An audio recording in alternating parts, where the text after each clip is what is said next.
Bluetooth connected.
Bluetooth disconnected.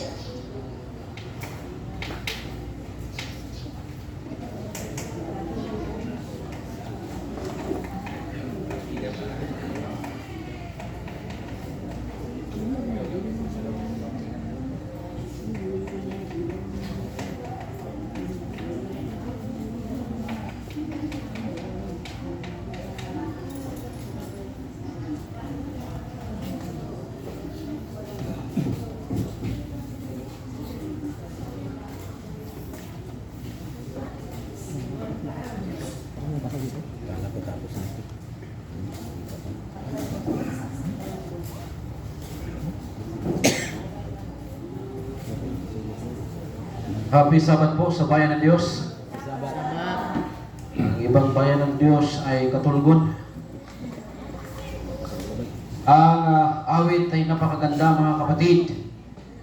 Ng mensahe, kamusta yung ating pamilya? Ang first mission field ng ating mga misyonero ay yung pamilya. Tama po ba? Nung madala mo ang ibang ulit ng pamilya mo ay hindi mo madala isang malaking kalungkutan sa iyong buhay bilang isang manggagawa ng Diyos. Noong panahon ay hindi pwedeng mag-elder ng iglesia kung ang iyong pamilya ay hindi buo as a Seventh-day Adventist. Pero ngayon, meron ng elder na kahit hindi buo, basta aktibo ka sa church, ay kasama ka mga kapatid. Ang Diyos po ay nagagalak sa kanyang bayan na mayroon pong tinatawag na personal devotion sa kanilang tahanan. Pakitaas po yung kamay ng may personal devotion sa bahay. Amen? Marami po. Praise the Lord. Ang connection ng ating personal na devotion sa ating tahanan ay nagkakaroon po ng tinatawag na paglago spiritual sa ating pong mga tahanan. E titingnan mo yung anak mo, kung hindi mo madala. Meron kaming treasurer sa church na yung kanyang mga anak ay talaga nga namang hindi niya nadala sa loob ng church. Tuwing nagsisimba kami, nakikita ko sa paligid at mayroong kalungkutan sa kanyang puso. Dahil ang napakahalagang bagay na ginagawa ng isang mananampalataya ay ang dalhin ang kanyang pong sambahayan sa paanan ng Diyos. Tingnan ninyo mabuti mga kapatid. Nagsisikap tayong magtrabaho ng talaga nga naman halos lahat ng oras ibinigay natin dahil ito sa pagmamahal sa ating mga anak. Meron akong mga kasamang mga Bible worker dito. Yung iba sa kanila ay may mga kolehiyong nag-aaral. At yung stipend namin ay talagang enough. Hindi naman sinabing kulang. Kasi malaki man o maliit, sakto pa rin. Malaki o maliit, yung pumapasok na salapi sa loob ng iyong tahanan, kasya pa rin. But habang sila ay nandoon at tumatawag ang kanilang anak na kailangan ng pagkain, di na lamang ang kanilang pagpupursigi na mabigyan ng pagkain. Eh, yung mga nanay ay mabilis yan eh. Yung mga tatay medyo kaya pa eh. Pero yung nanay parang hindi kaya. At yung aking anak ay tinitrain ko na pag naghingi siya, sasabihin ko sa kanya, simula ngayong oras na ito, lumuhod ka na at manalangin at hingin mo sa Diyos na darating yung bagay na gusto mong hingi. Eh yung anak ko, sasabi siya, pa hindi, ako na lang ang hindi nakaka-exam dito, walang pambayad. Yung term na wala ng iba, ikaw na lang naiwan. Yung parang ang kahihiyan ay umaatake ba? Sabi ko sa kanya, hindi na, mag-pray ka kasi bukas darating yung pera kung buo yung iyong pananampalataya sa Diyos. Pero nalaman ko na lang pagka umaga, yung misis ko pala, nagpa-chikas na. Nagpadala na siya. Kaya yung anak ko, hindi na tumatawag uli. Hinihintay kong tatawag uli. Pero hindi na tumawag. Bakit? Naka-chikas na. Yung punto dito mga kapatid, ang nais natin ay masubukan sila Paano ba yung kanilang tiwala sa Panginoon? Minsan ba tinawagan kayo ng inyong anak at sasabihin nila sa inyo, ang aking binasa ngayon ay nasa chapter 6 na ako ng Pilipos. Meron bang anak na tumatawag ng ganon? O di assignment ninyo sa bahay, sa pamilya? Nasaan ka na ngayon? Anong chapter ka na? Nagkukumustahan ba kayo sa inyong mga anak? Anong chapter ka na ngayon? Ikaw ba ay nagbabasa ng iyong Biblia? Alam niyo mga kapatid, taon-taon bumibili ako ng Bible ko. Hindi ibig sabihin na ayaw ko na nung una kong Bible, kundi para ma-encourage sa huli na magbasa at mag-marker ulit.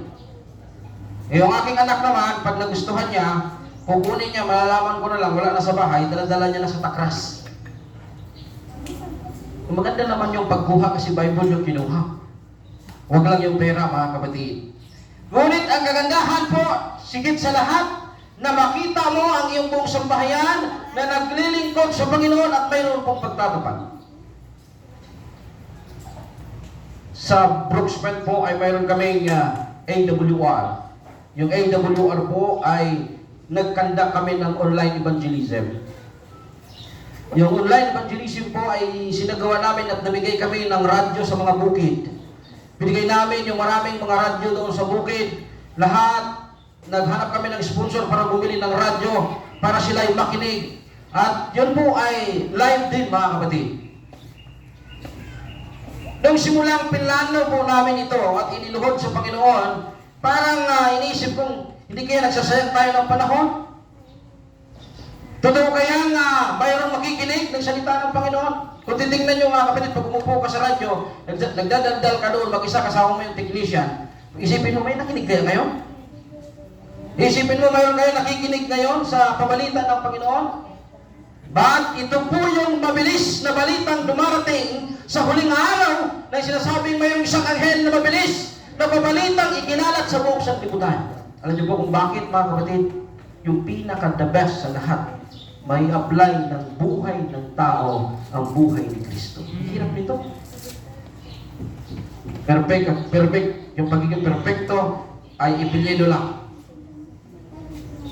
Sa buhay may hindi makaya kung wala ang Panginoon. Ito yung topic natin ngayon, paano kamta ng pagbabagong buhay. Madalas ginagamit po ito sa mga crusade. Bakit? Sapagkat ino-offer natin ito saan? Sa mga taong hindi kilala ang Diyos. But inside the church, totally, mayroon po sa loob ng iglesia na totally hindi po na-revive ang kanilang buhay. Challenging po ito. Sige, tuloy natin yung challenge. Paano ba natin i-challenge totoo ang pagbabagong buhay? Titignan natin yung mga ibang mga sikta kapag sila nag-explain ng biyaya ng Diyos, napakalalim. Titignan natin na wala na tayong sapat na kayang gawin maliban na tayo magpasakop sa ating Panginoon. Wala nang iba. But ngayon, mahal ko mga kaibigan at mga kapatid, kailan papasok ang banal na spirito sa buhay mo, sa buhay ko, para tayo tuluyang mabago ng ating buhay. Yumuko po tayo sandali, anyayahan natin ang Panginoon. Dakilang Diyos, ang aming hiling at dalangin, kami po ay inyong samahan sa mga oras na ito. Pagpalain ng inyong salita. Bumunga ito ng isang matapat na paglilingkod at maalis ang anumang duda sa aming puso at isipan. Sa aming kalagitnaan, samahan kami sa pangalan ng Jesus. Amen. Nung sinimulan po namin mga kapatid ang AWR, at nung kami nagbalitaan ng hapon, kami nagbabalitaan, parang radyo din, sa mga site to site. Hapon, before ang start ng online crusade, nagbabalitaan kami, kumusta, ilan ang dami ng tao nakikinig ng radyo dyan, ilan ang dami na-inspired ako na, ang dami palang nakikinig, doon sa area na to, sa area na yan. At nung kami po ay nag-ipon na lahat at ibinaba at kailangan ng binyagan, we praise the Lord, 92 na mga kaluluwa ang nagdalaga sa Panginoon at tanggapin si Jesus bilang kanilang personal na tagapagligtas. Isang bagay na naisip natin na kung sa aking sarili, sa inyong sarili, sa ating buhay, wala tayong kayang gawin, ngunit ang Diyos ay mayroong malaking magagawa sa iyong buhay. Amen? Paano nga ba kamta ang pagbabagong buhay? Tingnan po natin kung ano yung ating pong pag-aaral ngayon pong umaga mga kapatid. May mga pagkakataon na ang ating mga puso bilang mananampalataya ay lumalamig. Meron ba? Hello? Mayroon bang pagkakataon na yung ating puso, pagkakataon ng ating pananampalataya ay parang mawindang na ba? Parang mawalan na ng focus. Tingnan po ninyo mga kapatid, kapag ka dumating sa buhay mo, sabi ng mga kapatid, Brother Noni, hindi ka namin nakitaan ng discouragement, parang masaya ka lang palagi. Lagi mo kaming pinapalakas. Ang Diyos lang ang nakakaalam na minsan naranasan ko ang maraming beses na ganito mga kapatid. Ito niyo po.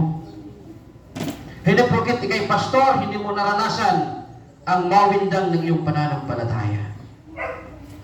Pero sa gitna ng labanan between kay Satanas at ang ating Panginoong Jesus, mga kapatid, mananagumpay ka lamang kung ikaw ay nakakonekta sa iyong tagapagligtas. Isaiah 27:10. Awit 27:10. Ano sabi ni David? Bagaman pabayaan ako ng aking ama at ng aking ina, gayon may dadamputin ako ng aking Panginoon. Amen? Wala akong pakialam sa mga isnabing na dyan sa paligid ko. Dahil ang Diyos kailanman hindi ako iiwan. Sa loob ng iglesia, maraming ngiti. Iba-ibang klase. May ngiting aso, may ngiting, pero galit pala sa'yo. Walang pinagkaiba ito mga kapatid. Nung panahon na pumasok si Noe, doon sa arka, nandoon lahat ng ori ng mga hayop. Imagine po ninyo may pantot doon sa loob. Anong buhay mayroon kayo? Pagsabay-sabay na umutot. May mga iba't ibang ori ng mga hayop, iba't ibang karakter, ngunit sila'y pinagbuklod ng Diyos sa isang arka na ang biyahe patungong langit, mga kapatid. Tingnan po natin, yung iglesia ay hindi pari-pariho ang ating karakter. Tama po ba? Merong iba nagbibilang ng yero na dinulit niya. Ha? Mayroong iba nagbibilang ng pinanday niya. Ito, hinilding ba eh. Ako ang tumira dyan. Ako ang gumawa dyan.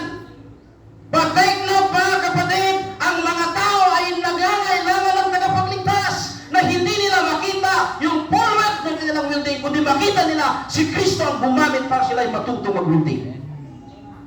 Amen po?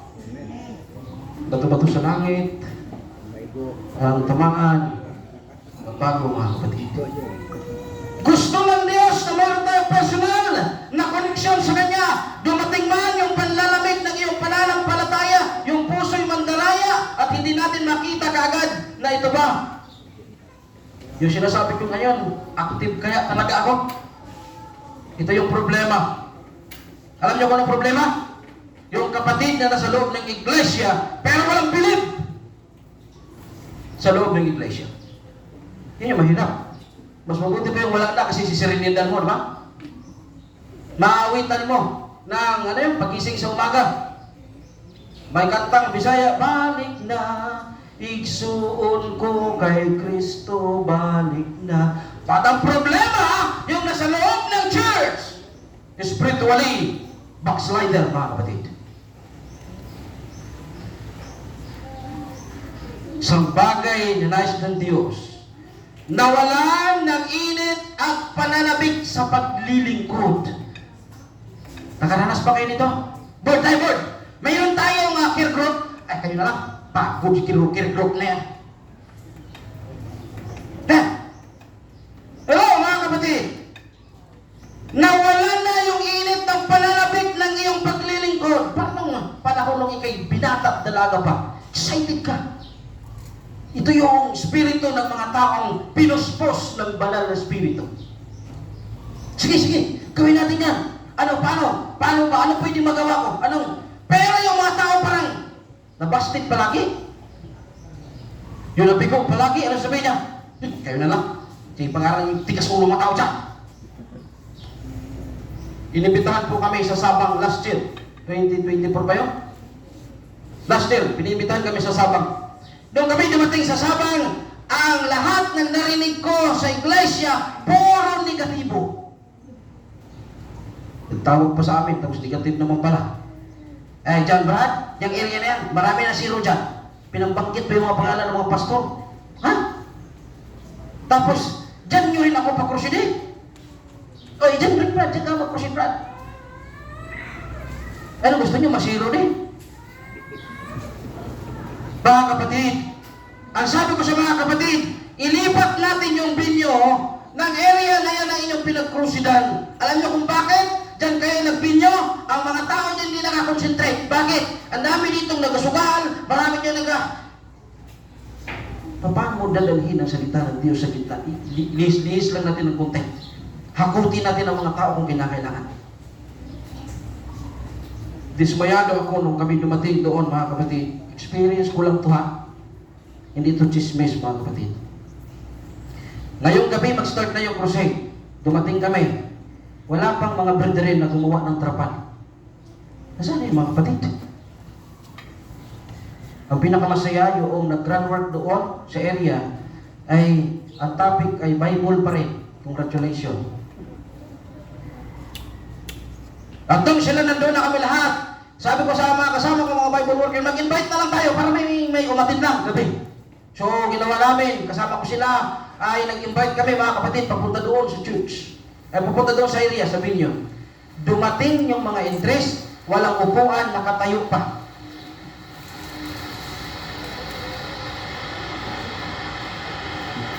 Alam ko, may aeroplano. Bakit po yan? Mag-take off na?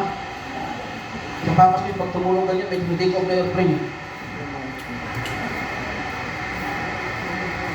Tingnan nyo po mga kapatid. Tingnan na. Robot na. Okay. Nalubat. Sige, thank you. Saan pa ako banda mga kapatid? Nawala ko sa aeroplano. Sa Sabang. Doon ako sa Sabang mga kapatid. Yeah. Dumating na mga interest, nandun na lahat. Walang sound system. Walang upuan. Kung kayo mga interest, magbalik pa kayo bukas. Malapit na maglabas yung pagiging Samson ko. Kaya lang salamat sa Diyos at pinigilan niya pa rin ako. Nung tanungin ko yung mga kapatid, sabihin lang, master na kami dyan, Brad. Expert na kami dyan sa pangangaral. Kita mo yung salitang master. Ganun talaga yan. Basta first night, palpak talaga yan, Brad. Ibig sabihin, pag first night, palpak. Ay, every first night na lang, palpak. Come on, mga kapatid. So habang gabi-gabi ay nandoon, sabi ko sa mga kasama ko, mga Bible worker, mag-invite kayo, madala dito. Ako nang bahala sa mga tao nakikinig. Ang aking premyo, pag may dala kang isang pamilya, mayroon kang isang balde. May dala kang kaibigan. Papunta dito, panibago sa pangalawang gabi, mayroon kang isang balde. Pero may kumot.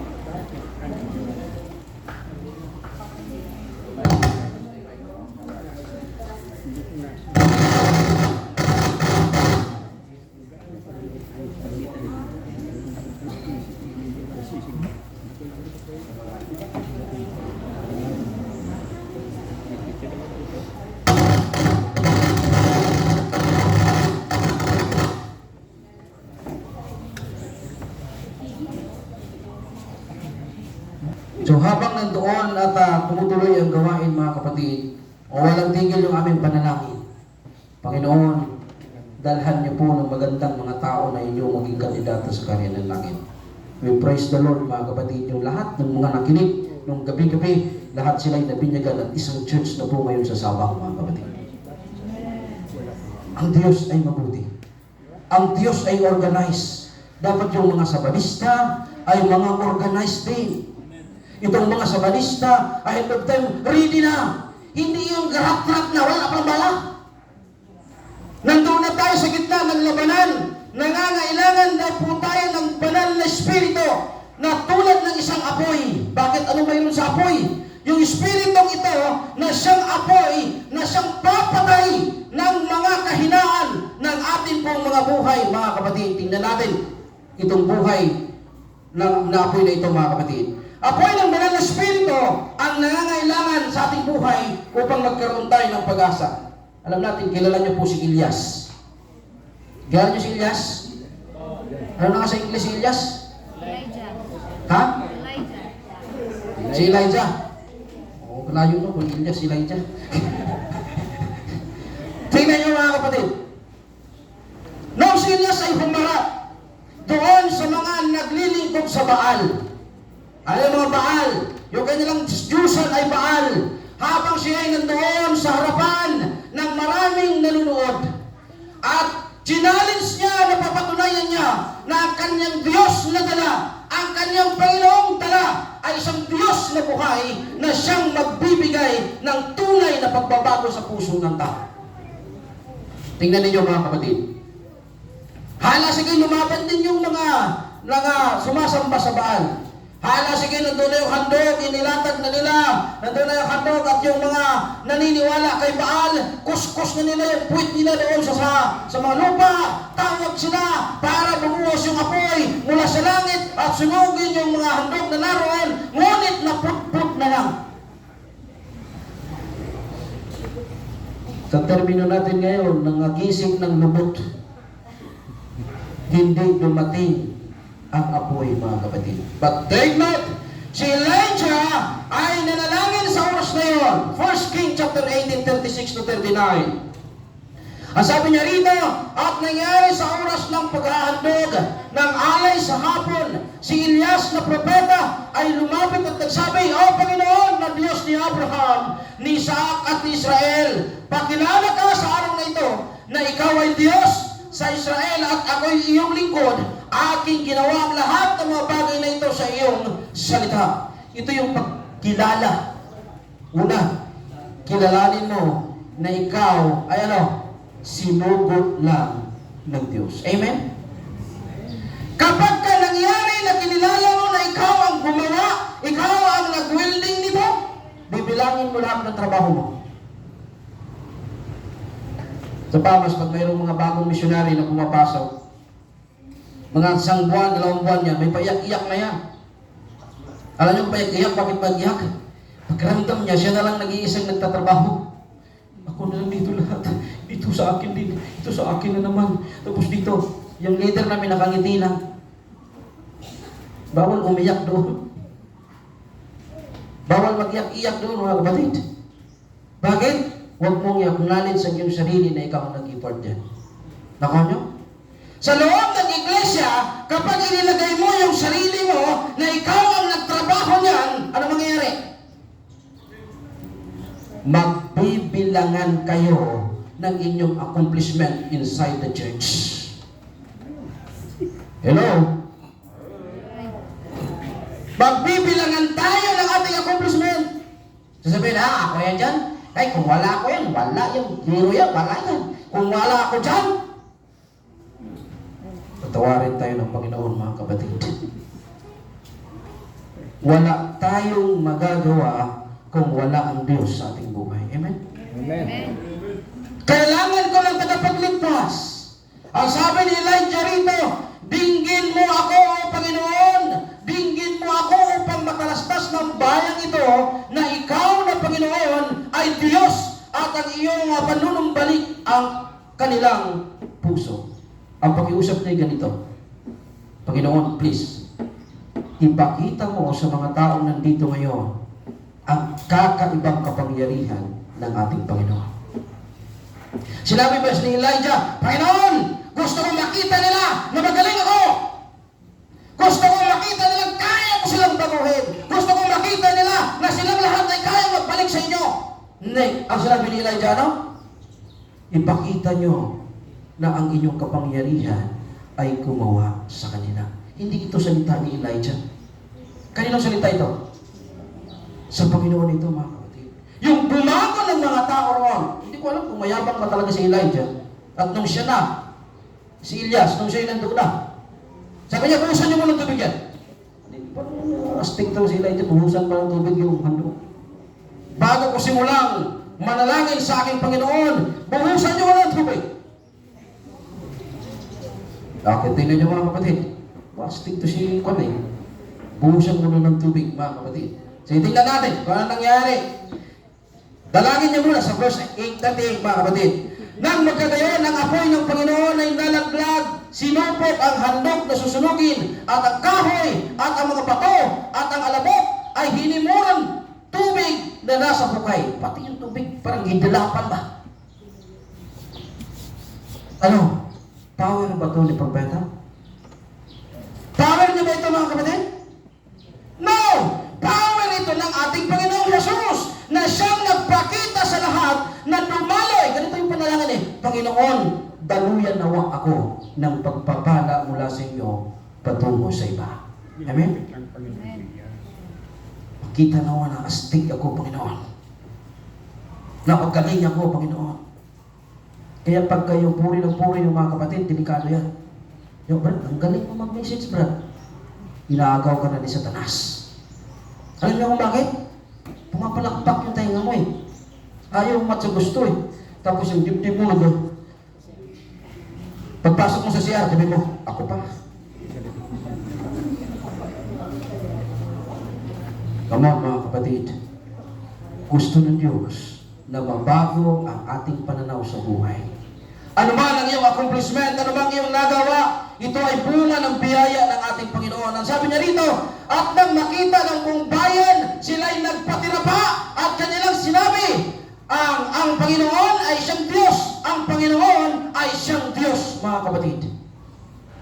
Nung makita nila na bumaba ang apoy mula sa langit at tumama doon sa susunugin at ang lahat mga pato maging dinugtungan, maging ang tubig na pinos ay hinimuran ng apoy, nakita nila na ang kapangyarihan ng Diyos na dala-dala ng propeta ay isang buhay at totoong Diyos.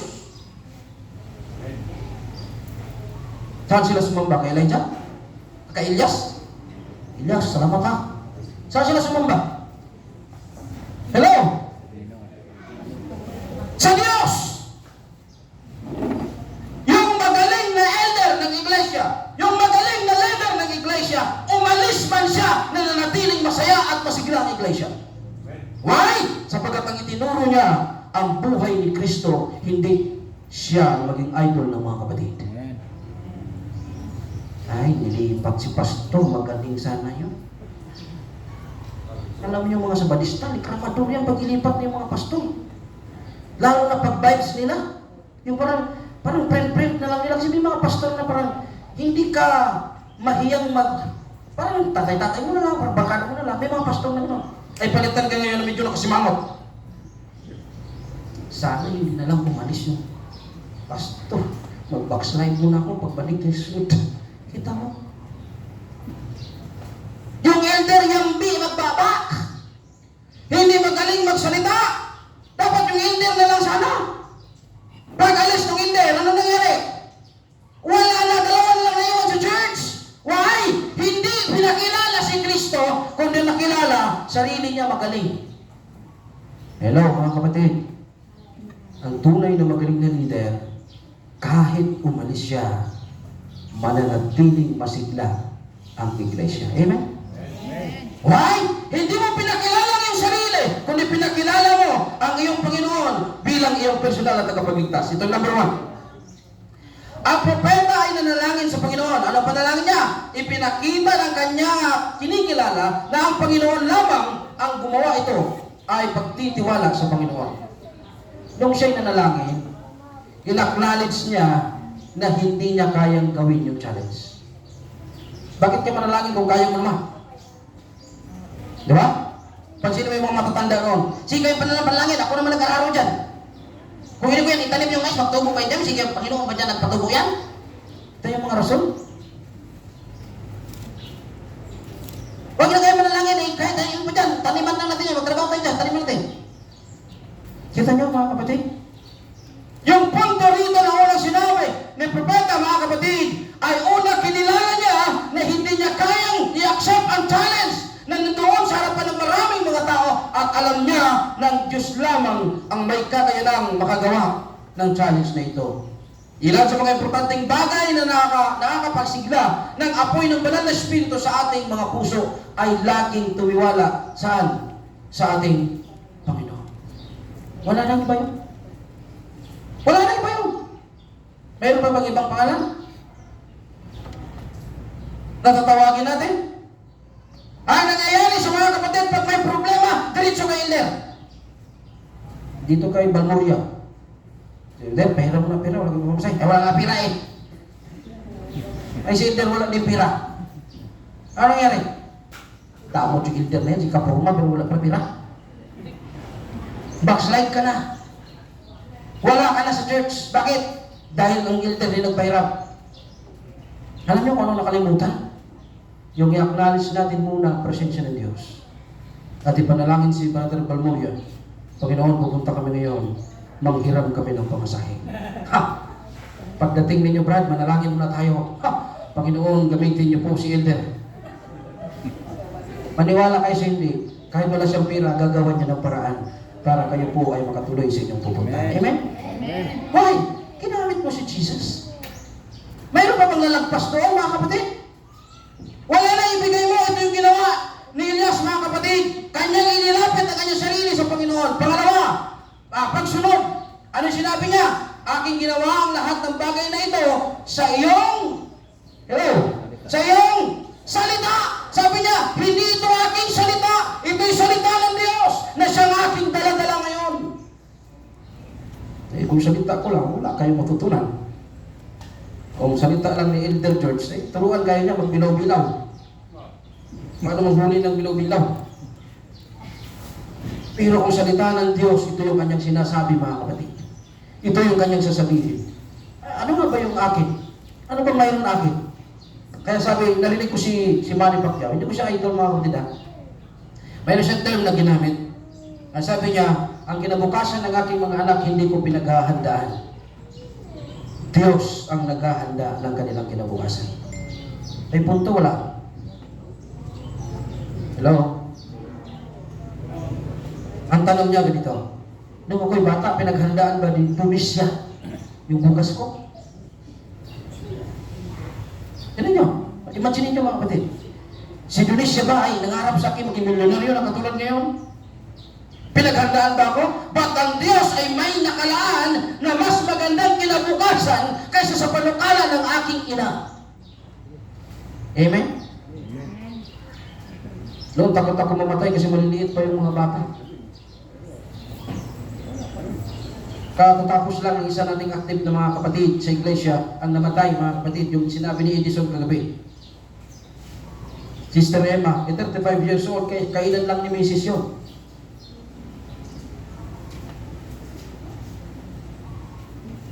Nung siya ay nagdeliryo na, pinatawag ako mga around 8 or 9 o'clock ng gabi. Sabi, pwede bang ipag-pray mo na siya at gusto niya na magpahinga?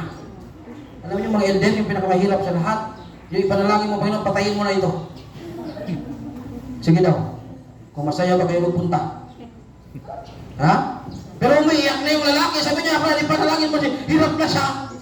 Ay, panalangin mo, patayin to.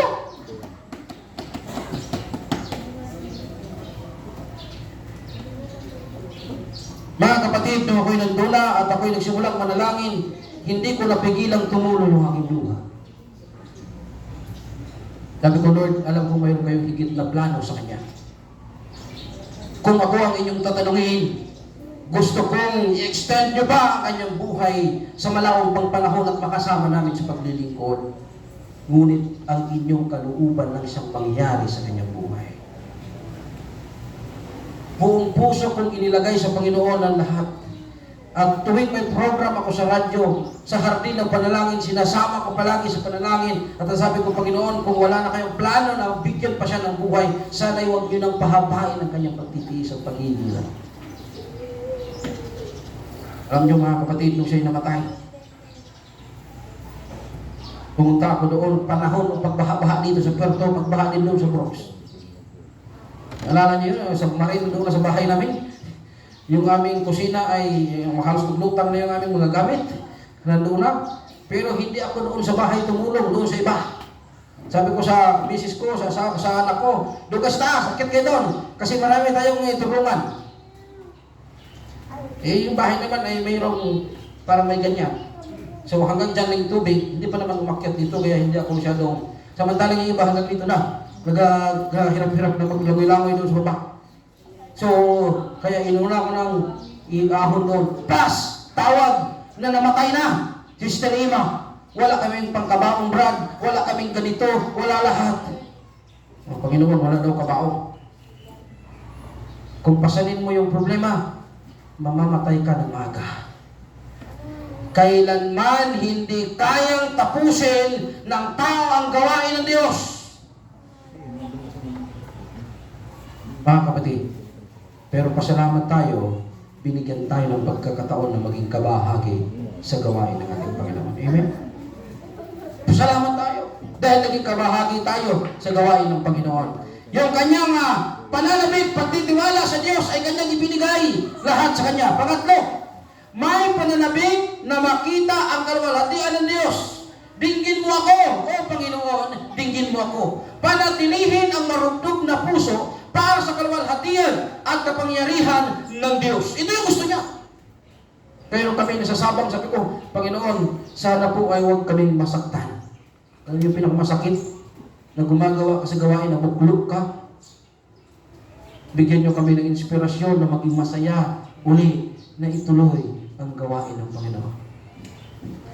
At nang nagdesisyon, mga kapatid, yung mga kaluluwa at dinala na doon sa tubig, sa dagat na nabautismuhan. Lumuhod ako doon sa may CR, lumapit ako sa Panginoon, Lord, salamat sa inyong kabutihan at ipinakita ninyo ang inyong salita sa lugar nito. Uwi na ako kagad. Pagtapos ko sermon, uwi ako agad. Alam niyo bakit? Dahil masaya yung aking pusong ituloy sa iba na naman, mga kapatid. Isang panawagan ng Diyos na dapat hindi natin tanggalin ang marunod natin pagtitiwala sa ating Panginoon, paglapit sa Kanya. Pang-apat, ang sabi rito, ang apoy ng Banal na Espiritu ay tinupok ang makamundong gawain ng mga tao sa liputan. Ito yung need inside the church, need dito nung nasa labas, na dapat ito yung papatay, mga kapatid, ng kanilang pusong walang pagkilala sa Diyos. Pero sino magdadala nito? Ikaw, ako, tayong lahat ang magdadala ng watak ng ating Panginoon. Amen? Dadalhin natin ito papunta roon na siyang papatay ng ating magiging makasarili. Yung nagbibilang tayo sa ating mga ginagawa, ibalik natin sa Diyos. Lahat yan ibalik natin sa Kanya. At yung apoy ng Espiritu ay siyang papatay sa ating mga pusong mayroong tinatawag na ay. Ano yung ay? Akin yan. Ha? Ako ang gumawa niyan? Tandaan niyo po ito, mga kapatid, sa loob ng church. Ang hindi masipag sa gawain, hindi masipag gumawa sa gawain, mabilis magbantay ng mali ng iba. Tandaan niyo po yan. Pero yung mga kapatid na masisipag sa paggawa sa gawain ng Panginoon, ay, hindi man na lang nila yung mga chismis. Hello? Pero yung walang ginagawa sa loob ng church, wala nang ibang matang nakatingin doon sa mali ng maraming mga kapatid sa loob ng iglesia. Wala silang ibang gagawin. Maghahanap sila ng teksto na ibato doon sa mga leksyon na yan. Tingnan natin itong magleksyon na to. Inside the church. One time, nung ako'y nakarating sa Brooksville Central Church, ang Central Church Brooksville ay maraming matatalino dyan. Magagaling. May attorney dyan ng mga miyembro, lahat may... Hanggang ngayon may attorney po dyan. At ang sabi sa akin ni Pastor Dan, Brother Noli, ikaw mag-listen dito sa lugar na ito sapagkat ito'y smooth lang. Yung pala, alam mo naman si Pastor Dan, joker yun eh. Yung pala sinasabi niyang smooth, alam niya na. At ako magsimula ng tumayo doon sa harapan, mga kapatid, at ako'y nagbasa ng title. Ang sabi ko, nung si Eva ay nagdesisyong pumitas ng prutas, ay nagsimula ang kasalanan. Brad, tanong! Uy, hindi, wala pa nga. Pamagat pa lang ito, may tanong agad. Sa Bisaya na termino, sinabi ko, Brad, ikaw na, ang pangutana o kuutana? Alam niyo salitang pangutana at saka kuutana? Magkaiba yun? Yung kuta na, alam niya yung sagot. Gusto ka lang niyang subukan kung marunong ka bang sumagot. Come on! Inside the church, mga kapatid, marami po yan. Pagka sabi ko sa kanya, Brad, kutana o pangutana? Sabi niya, Brad, pangutana. O, sige. Pagka sumagot ka, wait, mayroon siyang sagot na gusto niya, isagutin mo. Kaya paulit-ulit niyang tatanong sa iyo yun. Mahahalata mo na alam niya yung sagot. Kapag kayo naglilid ng lesson at gano'n pa rin ng gano'n, sabihin niyo, Brad, sagutin mo rin yung tanong mo. Brad, sagutin mo yung tanong mo, alam mo naman pala sagot. Mga kapatid, sa loob ng church, gusto ng Diyos na maalis yung pusong mayroon tayo sa ating buhay ngayon at maibihis natin ang totoong karakter ng ating Panginoon. Sabi niya rito, makita na ang apoy ng Panginoon ay tinupok ang handog at ang kahoy at ang mga bato at maging ang mga lamok nagpapabago ng mga nakahandang puso. Tandaan po natin, sino yung mabago lang? Hello? Yung mga nakahanda na pusong baguhin. Ito lang yung mababago. Sa loob ng iglesia may nagapangyamiid. Ganyan? Sa tingin nyo, handang mabago yun? Come on! Hindi yung mababago mga kapatid. Dahil yung kaya lang baguhin ng banal na spirito ay yung mga taong handa rin na kanilang sarili ay baguhin mga kapatid. Sinabi ng Biblia, lahat sila ay nagpatira pa, tiyak na ang apoy ng banal na espiritu ay nagdadala sa atin sa isang antas at lumikha ng masidhing pagbabago. Ito yun. Nagkaroon ng kapangyarihan yung apoy ng banal na espiritu na siyang pumukaw mula sa iyong pagkatao. Sa loob ng church, may mga destroyer dito. Mga kapatid, pagka nagpadala kayo, kasama kayo sa backslider na isirinid bukas. Ha?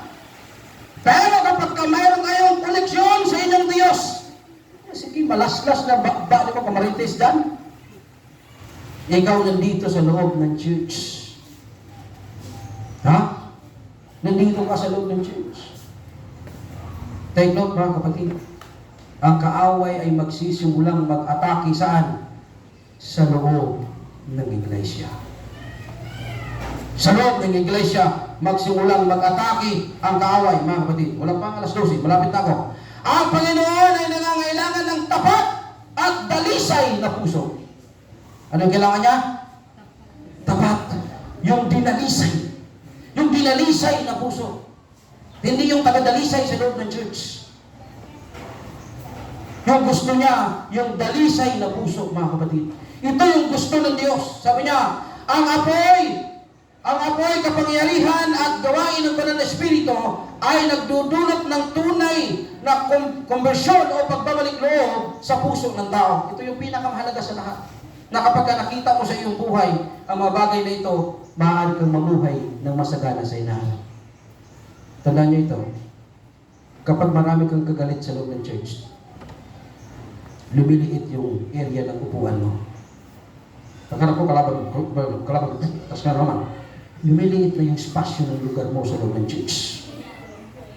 Paliit ng paliit. Yung lugar mo sa loob ng iglesia, paliit ng paliit, hanggang sa hindi mo na makaya, puputok na yan. Bakit po nire-required ang church, organized church, 3 to 4 times revival? Bakit po? Para yung mga utot-utot na pinag-uusapan sa loob ng church ay hindi lumaki at hindi lumawa. Mayroon pa yun, mga lapit. Kukuha siya ng kanyang kakamping. Alam mo si Juan, atin lang to ha, si Juan. Ngayon, pag sinakyanan ng isa, may dagdag ulit na isa pa. Ano ganito? Meron pa isa. Totoo hindi? Ay, parang hindi naman kayo, galit kayo yata mga kapatid. Kapag nangyari yun, ang sulat ni Apostol Pablo kay Suntokwi sa Pilipos, sabi niya, lubusin ninyo ang inyong pagkakilala sa Diyos. Ano daw? Lubusin natin yung ating pagkakilala sa Diyos. Magkaroon kayo sa inyo ng pag-iisip.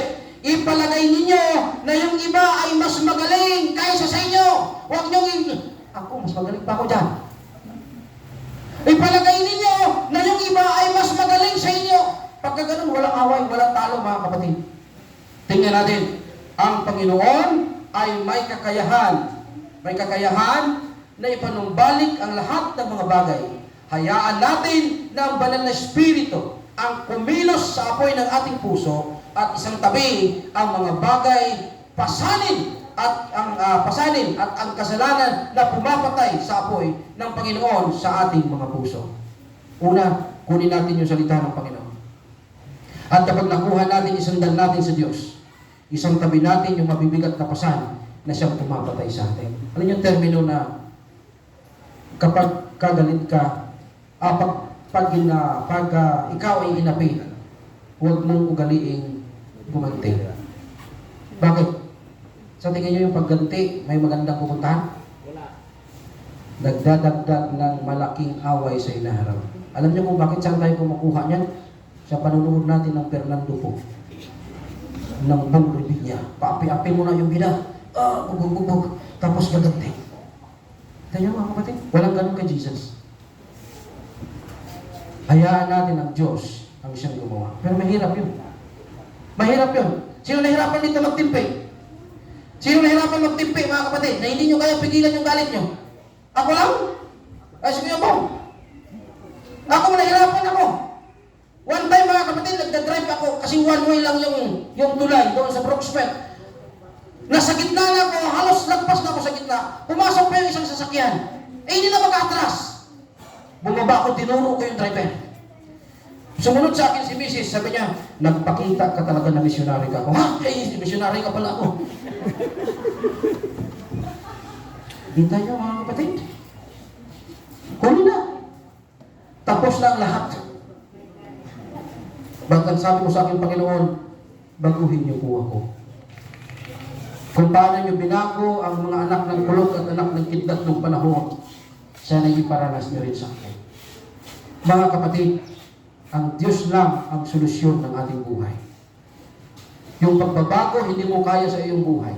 Hindi ko kaya sa aking buhay. Hindi natin kaya kahit anong ating gawin. Maliban na anyayahan natin ng Diyos na pumasok sa ating buhay. At siya ang magre-repair nito every single day ng ating buhay. Amen? Amen. Kaya niyang baguhin ang iyong buhay. Kaya niyang baguhin ang aking buhay. Kung ang aking isipan ay ganito sa loob ng iglesia, kung aking isipan ay ganito sa aking iglesia, kapatid, inuhod mo ito sa Panginoon at sabihin mo, Panginoon, alisin niyo po ang pagiging himantayon ko sa loob ng church. Panginoon, tanggalin niyo po yung pagbibilang ko ng trabaho sa loob ng church. Panginoon, tanggalin niyo po ang pamumuna ko sa patakaran ng misyon. Panginoon, tanggalin niyo po lahat ng mayroon ako sa aking sarili. Kundi bagkos titingin ako sa aking Panginoon at maglilingkod ako ng matapat at ang babalikan ng Diyos ang mga taong hindi nagmumurmur at nanatiling nagtatapat sa ating Panginoon. Amen. Uulitin ko, sa pagdating ng Diyos, hindi na panahon ng pagbabago ng ating karakter. Ngayon, ang araw na dapat simulan ang pagbago ng ating karakter. Darating ang Diyos, kukunin niya ang kanyang mga tapat na mga anak na binago ang buhay sa ilalim ng biyaya ng ating Panginoon. Ito po ang aking panalangin. Amen.